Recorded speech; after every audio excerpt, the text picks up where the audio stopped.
Alright, now that our proxy model has been created, let's go ahead and take a look at how we can export this out of Maya as an FBX and then pull that into the Unreal Engine. So we've got our model here completed. Let's go ahead and select it. And you can see if I open up the geo, I've given it a name, Canon Proxy. I'm just going to double click on the name here and copy that information, and I can just save that with the name whenever I export this thing out. So I'm going to go say File, Export Selection, and go to the option box, and we're going to choose FBX as our export type.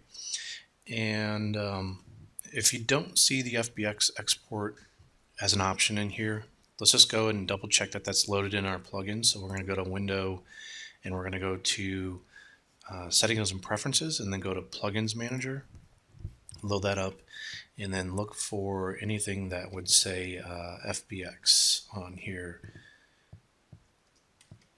So we've got this FBX Maya.mll. Make sure that that plugin is loaded, and I'm going to have that on auto load. So if you don't see that, just go ahead and make sure that that's loaded up for you. So again, that's only if you don't see the export option. And once that's done, we can go ahead and say Edit Presets. And we're going to go under here under Geometry. We're going to turn on Smoothing Groups, Tangents, and Binormals. And I think that should be good for this.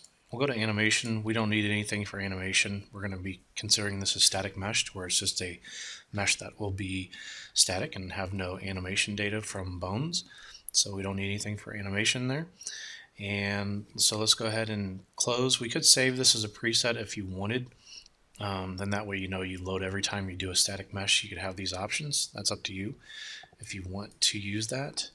So I'm going to go ahead and close that. And now we're going to just say Save and Close. And it should give us a dialog box to export this thing out. So File, Export Selection. We'll just do that again. I'm not sure if it didn't load just because I didn't have some options enabled, and when I closed it. So now here we are. I'm going to go ahead and put this with the particular area. I made an FBX folder, and I think you should make an FBX folder for yourself as well for every time you export these things out. If you remember, we copied the name, so I'm just going to paste this in here, and this is just Canon Proxy, and I'm going to export this. So we did set our options over there, so you can see them whenever we go to export this thing out. We should have those options loaded up. So export selection, like that, and then the next step is to go on over and load up Unreal Engine 4. So remember, go ahead and select the version of the engine that you're currently using, and at the time of this video I'm using Unreal Engine 4.4.0. Just go ahead and launch that, and that's going to bring up this window that you see here that's got your different projects. And here's the class project that I was using. That is just the default third-person blueprint version, and we'll go ahead and get that loaded.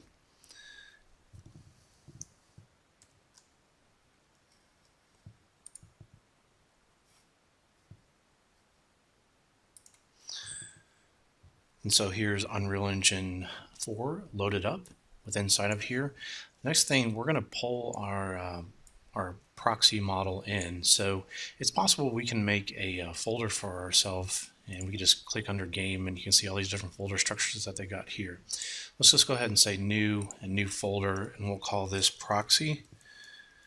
And if we want to be really organized with our stuff, we could open up the Proxy folder and go in here and make a new folder within here and call this Canon, like that, and double click in there, and then now we're in this group.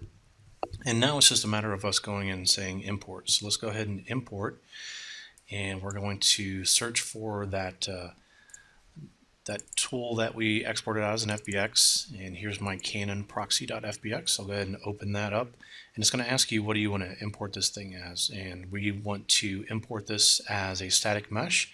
And I believe these are all the default options, so we can just tell it to import the normals, and that'll keep our hard edges and soft edges like what we saw inside of Maya. So I'll say import, like that. And then here's our Canon model. So we can double click on it and we can view it. So you can left mouse drag on here, and that's going to rotate. Let's just tap F, and that should frame it. Actually, left click is going to like kind of drive you forward and backward. So if we left mouse click, you can move forward and backward, and if you push left and right, it's going to kind of do a rotation thing. And then if we right click on the mouse and look around, that's going to kind of be like our camera looking around. And if we middle mouse drag, that's going to pan. So if you want those Maya controls back, just tap F to frame it, and then hold down Alt and left mouse click, and that's going to give you rotate, and then right mouse click with holding Alt, and that's going to zoom in and out, and Alt and middle mouse. So if you're getting familiar with the way that Maya handles things, then things should be working okay for you. So here's something to talk about. I know my normals are facing the wrong way for this base of this. That's why it's kind of drawing hollow like this. If you look at it, it looks like it's kind of see-through. So that's kind of easy to fix, and that'll give us an excuse to just kind of update this model as well. So let's close this thing out real quick. Let's just save this. So right click over and just say save. And we've saved our proxy model. I'm going to hop back on over to Maya, and I know this base, these faces down here, so I'm going to hit F11 and select this. If you remember from the earlier video, we showed how to grow a selection. Just hold down Shift and hit the right arrow key. That's the same key as the period key, and we can grow this thing out like that. And we'll just go to normals and say reverse. Now there is like controls to see like these little hairs growing off the faces to show that the direction is correct, and those little hairs should stick out this direction. If I hit F8, let's just go to see this display polygons, custom polygon display. We looked at this earlier for border edges, but we can turn on face normals and hit apply, and you can see these little hairs sticking out.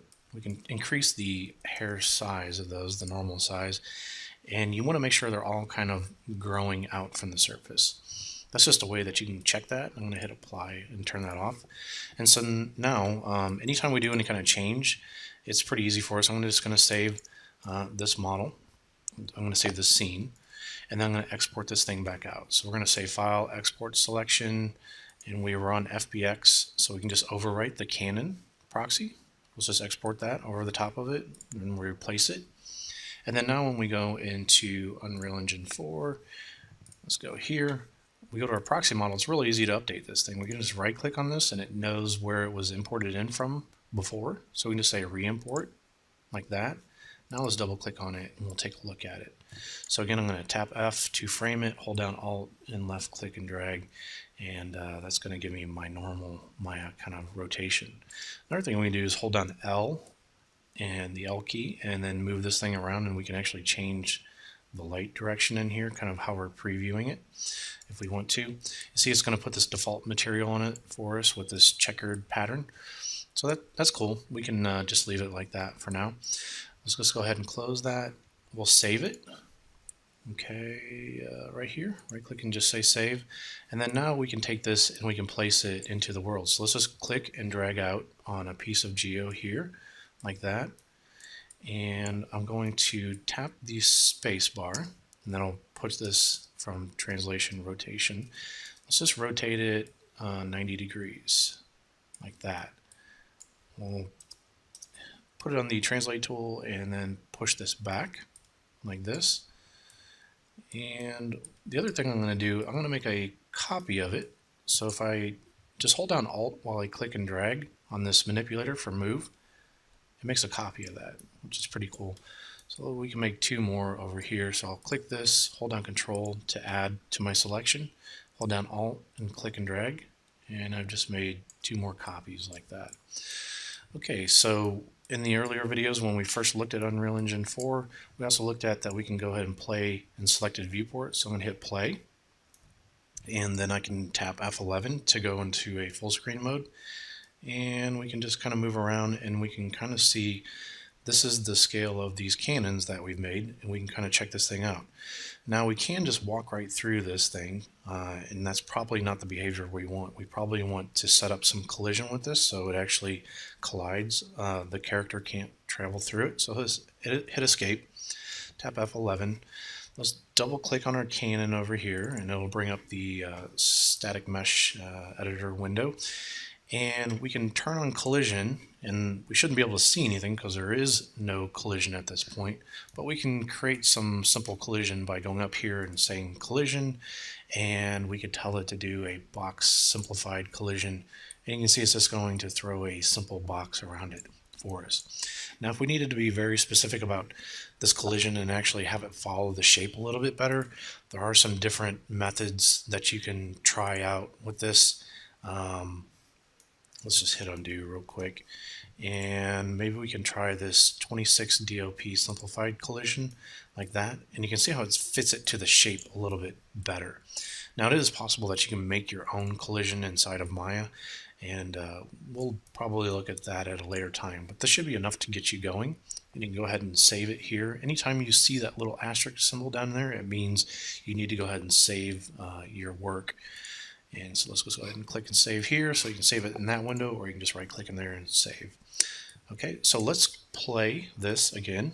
Tap F11 and we'll walk around, and this time our character should collide with those things and can't actually walk through them anymore.